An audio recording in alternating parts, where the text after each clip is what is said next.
আমার দরকার নেই এক পয়সা। বারবার আমি বলি, আমার প্রয়োজনে আমি দলের নির্বাচন করবার জন্য আমি লোকের কাছে আঁচল পেতে টাকা নেবো। সরকার কি মনে করেছে নিজেদেরকে? মুখ্যমন্ত্রীর কথাকে কেউ পাত্তা দেয়? মুখ্যমন্ত্রী বলছে, মুখ্যমন্ত্রী বললে দল চলবে? সমস্ত জায়গায় 2 নম্বরি চিটিংবাজি, রাহাজানির পয়সা না তুললে তৃণমূলের চলবে? তাহলে পুলিশ অন্যায়ভাবে গাড়ি ধরা বন্ধ করুক, অন্যায়ভাবে গাড়ি ধরা বন্ধ করুক, পুলিশ মানুষকে হ্যাকেল করা বন্ধ করুক, থানায় বসিয়ে টাকা নেওয়া বন্ধ করুক। বুঝবো তার দল এবং তার দলের যত হোমরা চোমরা নেতা মন্ত্রী যারা আছে তারা মুচলেকা দিয়ে বলুক, 1 টাকাও এরপরে কোনো কাজের জন্য কোনো লোকের কাছে চাইলে জনগণ তাদেরকে বুঝে নেবে, প্রকাশ্যে জনগণ তাদেরকে বুঝে নেবে। মুখ্যমন্ত্রী রাজ, যেখানে একজন কমিশনার, একজন আইএস অফিসার, সে বলতে পারে মেয়র বলেছে এই কেস এত তাড়াতাড়ি সলভ করতে হবে, তা এবং পরিষ্কার বোঝা যাচ্ছে ল্যান্ড হরপানোর জন্য তারা বলছে এসএসসি নাম্বার চেঞ্জ করে কোর্ট অর্ডার উড়িয়ে দেবো, কোর্ট অর্ডার মানি না। তার মানে কি গুন্ডাদের কথা সেখানে কমিশনারের মুখে? তাহলে কর্পোরেশন কিভাবে চলছে, এই সরকারের কোন জায়গা কিভাবে চলছে আপনারা জানেন না? পুলিশ কি করতে পারে আপনারা জানেন না? এই পুলিশ নবান্ন অভিযানের নামে মানুষকে মারধর করে, আবার এই পুলিশই আরজি করের ঘটনায় কম্বলের তলায় গিয়ে লোকায়। সুতরাং এই পুলিশ যে কি করতে পারে আর কি না করতে পারে এটা আমরা সবাই জানি, মানুষকে সতর্ক হতে হবে। গাড়ি বলতে কলকাতা কর্পোরেশনের মধ্যে জমি নিয়ে আমি দেখছি মানে একটা বিশাল বড় দুর্নীতি মাফিয়া রাজ কাজ করছে এবং তার মধ্যে কর্পোরেশনের সর্বোচ্চ স্তরের অফিসাররা জড়িত এবং সেই অফিসাররা অকপটে মেয়রের নাম নিচ্ছে, বলছে মেয়রের ইনস্ট্রাকশানে। কারণ ঘটনা যদি আপনাদের বলি, আমাদের কাছে পরশুদিন বিকেলবেলা এরকম 5:30টার সময় একটা নোটিশ আসে, তাতে বলা হয় যে কর্পোরেশন থেকে একটা নোটিশ আছে, কর্পোরেশনের বলছি বিল্ডিং ডিপার্টমেন্ট একটা নোটিশ পাঠায়, তাতে 168A তিলজোলা রোড এই বাড়িটা নিয়ে অনেক গন্ডগোল রয়েছে, অনেক মামলা রয়েছে, আপনারা জানেন, অতীতে আপনাদের আমি ইন্টারভিউ দিয়েছি। তাতে বলে যে এই বাড়িটা নিয়ে সমস্ত ঘটনার নাকি নিষ্পত্তি কর্পোরেশন করবে। নোটিশে আমাদেরকে হঠাৎ করে ডেকে পাঠানো হয়। নোটিশে যদিও টাইমটা দেওয়া ছিল গতকাল রাত্রি 11:30, সেটা হয়তো প্রিন্টিং মিস্টেক, আমরা সঙ্গে সঙ্গে সেটা আমরা ইনফর্ম করি এবং আমরা তাদেরকে একটা অবজেকশন দিই বাই লেটার এবং বাই হোয়াটসঅ্যাপ, যে একজন মানুষকে আপনি কোর্ট আওয়ার্স বা ডিউটি আওয়ার্সের বাইরে কোনো নোটিশ পাঠাতে পারেন না। বিকেল 5:30 কোনো নোটিশ পাঠানোর জায়গা নয়। আর তর্কের খাতিরে রাত্রি 11:30টাকে যদি আমরা সকাল 11:30 বলেও ধরে নিই, সেক্ষেত্রেও একজন মানুষকে আপনি প্রস্তুতি নেওয়ার, তার কাগজপত্র নিয়ে আসার সময়টাই আপনি দিচ্ছেন না।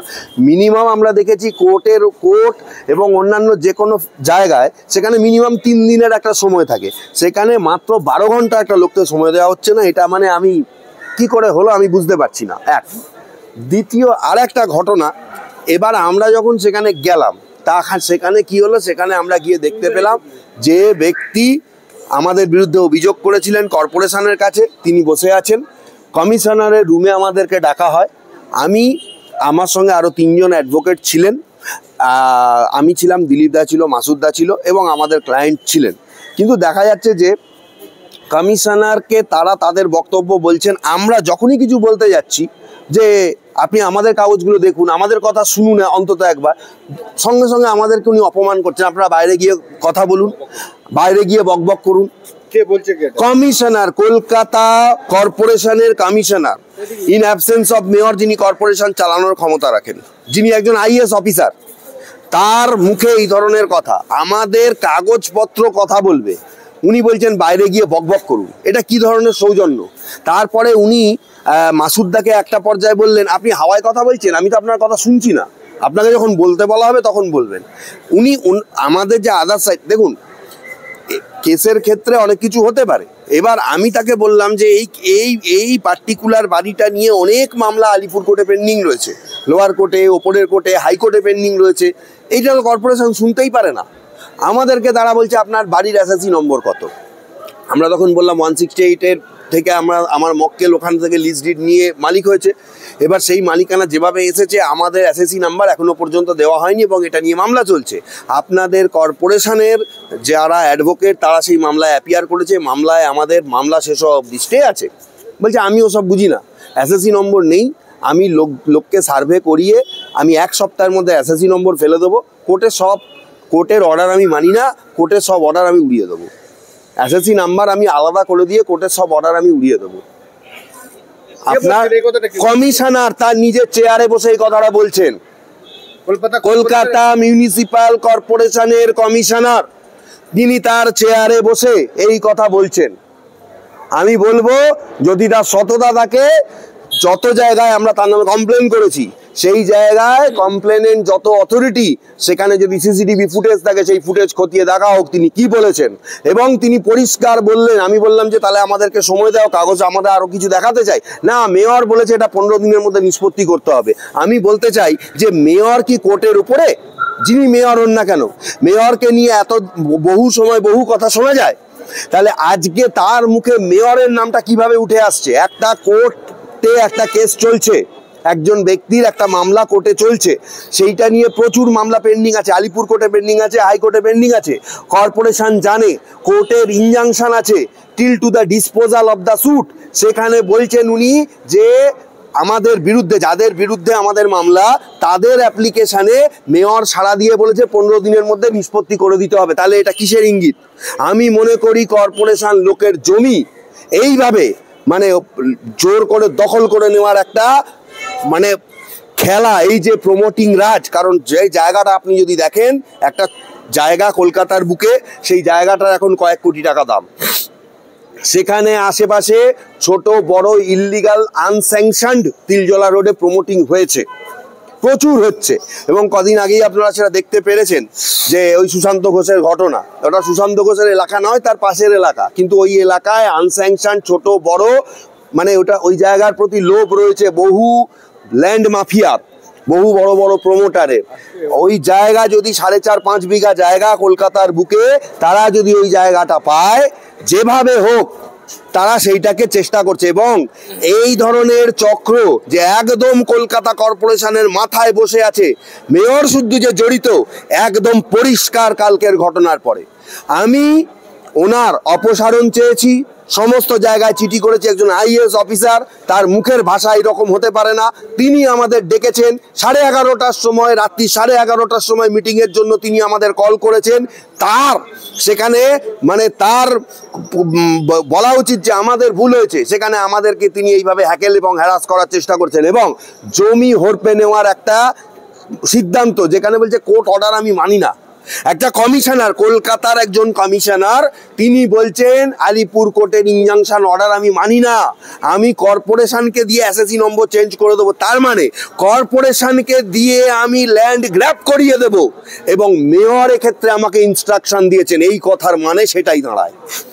এরপরে যা বোঝার আপনারা বুঝে নেবেন। আমি শুধু এইটুকুই বলবো, কি হচ্ছে না হচ্ছে পরিষ্কার যেন মানুষ বুঝতে পারে। এবং এই কর্পোরেশন যে মানুষের জমি হড়পে নেওয়ার চেষ্টা করছে কিছু ল্যান্ড মাফিয়ার চক্করে, এবং তাদের কাছ থেকে ঘুষকে, যে আজকে মেয়র থেকে শুরু করে সবাই যে এর মধ্যে এই চক্রে জড়িত, এটা পরিষ্কার বোঝা যাচ্ছে। আমার সঙ্গে দাদা ছিলেন, দাদা যদি কিছু বলতে চান আমরা দাদার কাছে ঘটনাটা জানবেন। আপনি বলছেন যে পয়সা খেয়ে, মুখ্যমন্ত্রী বলছেন যে দুর্নীতির 1 পয়সা নেব না, প্রয়োজন হলে হাত পেতে ভিক্ষা করে দল চালাবো। দেখুন, বলা আর করে দেখানো দুটোর মধ্যে অনেক পার্থক্য আছে। যদি পয়সা না নিত, তাহলে এতদিন পয়সাগুলো নিয়ে কি অন্যায় করে ফেলেছিল? এসএসসির একটা ছেলের কাছ থেকে চাকরি দেওয়ার নাম করে 14 লক্ষ টাকা, 15 লক্ষ টাকা, আচ্ছা প্রাইমারির 8 থেকে 10 লক্ষ টাকা, বিভিন্ন দপ্তরে চাকরির জন্য 15 থেকে 20 লাখ টাকা। এই টাকাগুলো যারা দিয়েছে তারা তো অন্যায় করেছে, কিন্তু যারা নিয়েছে তারা তো সরাসরি শাসক দলের সঙ্গে যুক্ত। মুখ্যমন্ত্রী বললেই কি তারা সৎ হয়ে গেল? এখনো পর্যন্ত তোলাবাজি চলছে, প্রতিটা জায়গায় গন্ডগোল, অশান্তি, সমস্ত কিছু চলছে। সরকার কি মনে করেছে নিজেদেরকে? মুখ্যমন্ত্রীর কথাকে কেউ পাত্তা দেয়? মুখ্যমন্ত্রী বলছে, মুখ্যমন্ত্রী বললে দল চলবে? সমস্ত জায়গায় 2 নম্বরি চিটিংবাজি, রাহাজানির পয়সা না তুললে তৃণমূলের চলবে? তাহলে পুলিশ অন্যায়ভাবে গাড়ি ধরা বন্ধ করুক, অন্যায়ভাবে গাড়ি ধরা বন্ধ করুক। পুলিশ মানুষকে হ্যাকেল করা বন্ধ করুক, থানায় বসিয়ে টাকা নেওয়া বন্ধ করুক। বুঝবো তার দল এবং তার দলের যত হোমরা চোমরা নেতা মন্ত্রী যারা আছে তারা মুচলেখা দিয়ে বলুক, 1 টাকাও এরপরে কোনো কাজের জন্য কোনো লোকের কাছে চাইলে জনগণ তাদেরকে বুঝে নেবে, প্রকাশ্যে জনগণ তাদেরকে বুঝে নেবে। মুখ্যমন্ত্রী বলেছেন। পুলিশ গাড়ি রেখেছে বাইক, তার পাশে অন্য একজন গাড়ি রেখেছে, পুলিশের গাড়িটা আছে কিন্তু ওই আপনি রেখেছেন তার জন্য 500 টাকা পার্কিং ফাইন। হ্যাঁ হবেই, কারণ পুলিশ হচ্ছে এলাকার মালিক, তারা মনে করে নিজেদেরকে। পুলিশ রাখলে কোনো দোষ নেই, কিন্তু সাধারণ মানুষ রাখলে সেটা বলবে এটা ইল্লিগাল পার্কিং হয়েছে, তার জন্য টাকা দিতে হবে। এইটা এই রাজ্যে এই জমানায় সবকিছুই সম্ভব, কারণ এই রাজ্যে হচ্ছে গুন্ডাগর্দি চলছে। আর যেখানে একটা গুন্ডা রাজ, যেখানে একজন কমিশনার একজন আইএস অফিসার সে বলতে পারে মেয়র বলেছে এই কেস এত তাড়াতাড়ি সলভ করতে হবে, তা এবং পরিষ্কার বোঝা যাচ্ছে ল্যান্ড হরপানোর জন্য তারা বলছে এসএসসি নাম্বার চেঞ্জ করে কোর্ট অর্ডার উড়িয়ে দেবো, কোর্ট অর্ডার মানি না। তার মানে কি গুন্ডাদের কথা সেখানে কমিশনারের মুখে, তাহলে কর্পোরেশন কিভাবে চলছে, এই সরকারের কোন জায়গা কিভাবে চলছে আপনারা জানেন না? পুলিশ কি করতে পারে আপনারা জানেন না? এই পুলিশ নবান্ন অভিযানের নামে মানুষকে মারধর করে, আবার এই পুলিশই আরজি করের ঘটনায় কম্বলের তলায় গিয়ে লোকায়। সুতরাং এই পুলিশ যে কি করতে পারে আর কি না করতে পারে এটা আমরা সবাই জানি, মানুষকে সতর্ক হতে হবে।